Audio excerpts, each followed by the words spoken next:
जैसे हम बात कर रहे थे कि कास्ट वाली चीज़, पोलराइजेशन वाली बात तो तब भी थी जब आपने यहाँ से करियर की शुरुआत में जो रिपोर्टिंग की और लगातार आपने देखा और समझा, और आज भी वही है।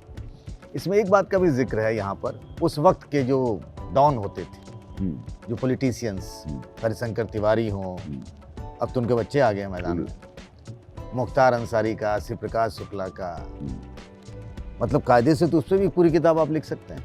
हाँ, जो आपने एक चैप्टर में समेटा है। वो तो मैंने बड़ा, इनफैक्ट रिसर्च करने में यही चैप्टर सबसे मुश्किल था, क्योंकि मुझे इसमें बहुत गंभीरता से इसको लिखना था और ये साबित करना था कि इसका कास्ट एंगल क्या है। ऑपरेशन दबाए जाना ही रिटेलिएशन था उनके अपराध की तरफ आने का। तो हरिशंकर तिवारी तो ब्राह्मण थे, तो उनको कौन दबा रहा होगा? नहीं, सबके केस में अलग अलग कहानी है। किसकी आपके, मतलब ये वाली जो बात कह रहे हैं वो किसके संदर्भ में कह रहे हैं? फूलन देवी के संदर्भ में कह रहा हूँ, ददवा के संदर्भ में कह रहा हूँ, निर्भय सिंह गुर्जर के संदर्भ में कह रहा हूँ। ऐसे कितने नाम हैं। और हरिशंकर तिवारी के क्षेत्र में ठाकुरों से लड़ाई नहीं थी, वीरेंद्र शाही से लड़ाई नहीं थी, ये सब कुछ है ना।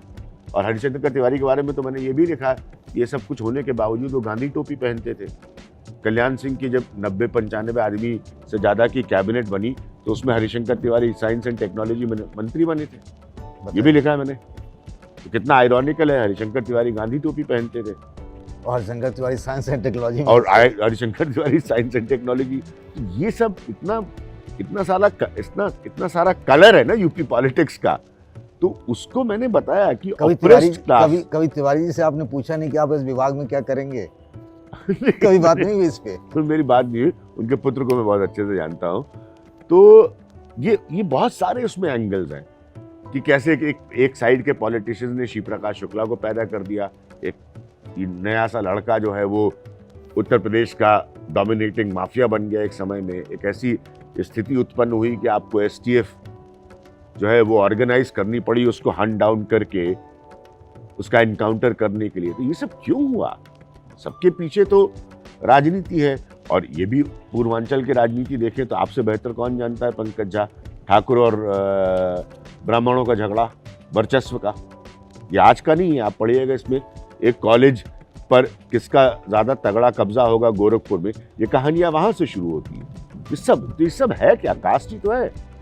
फूलन देवी से तो आपकी बातें, मुलाकातें भी हुई होंगी जी? फूलन देवी से? हाँ, फूलन देवी से।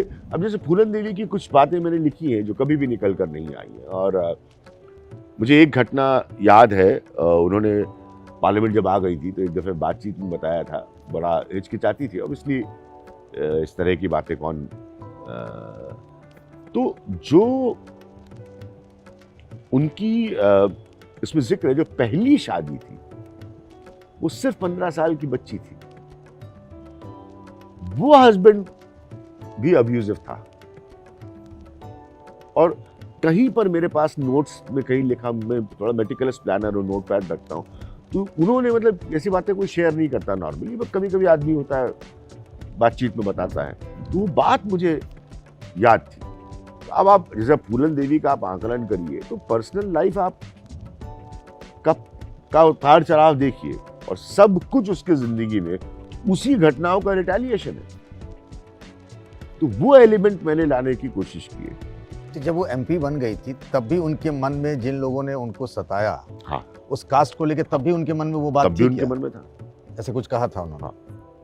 हाँ, आप उनसे कभी भी उस समय निजी तौर पर बैठकर बात करिए तो भाई जो उससे गुजरा है वो कैसे उस चीज को भूल सकता है।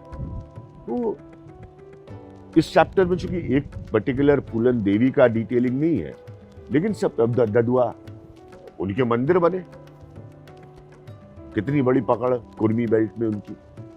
तो ये सब था। अब ये लोग ऑर्गेनाइज हुए, जो कि एक अच्छी बात अगर आप समाज के हिसाब से सोचे नहीं है, लेकिन ये ऑर्गेनाइज ही हुए to become criminal, to fight upper caste. तो फिर आधार वही आ जाता है घूम फिर के। पर आपको लगता है इन सब के बीच में कहीं ना कहीं अपना अपना कास्ट असर्शन भी रहता था? सब, वो हरिशंकर तिवारी हो, गुर्जर हो या फूलन देवी हो। हाँ बिल्कुल सही, वरना इन लोगों को राजनीतिक जगह क्यों मिलती? एकदम सही पॉइंट आपने रखा है।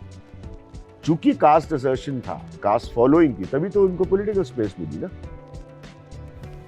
अगर कास्ट फॉलोइंग नहीं होती तो कोई भी बड़ी पार्टी का नेता, किसी भी बड़ी पार्टियों से उस समय से आप इतिहास निकाल के देखिए, वो इनको जगह क्यों देता? फूलन देवी को चुनाव लड़वाया किसने? मुलायम सिंह यादव ने ना। तो इसका मतलब ये था कि चूंकि उन्होंने अपने कास्ट को, तरीका गलत है, कोई क्रिमिनलिटी को तो नहीं एंडोर्स करेगा ना, लेकिन रिप्रेजेंटेशन तो था, और तभी उनको वो सांसद तक बने।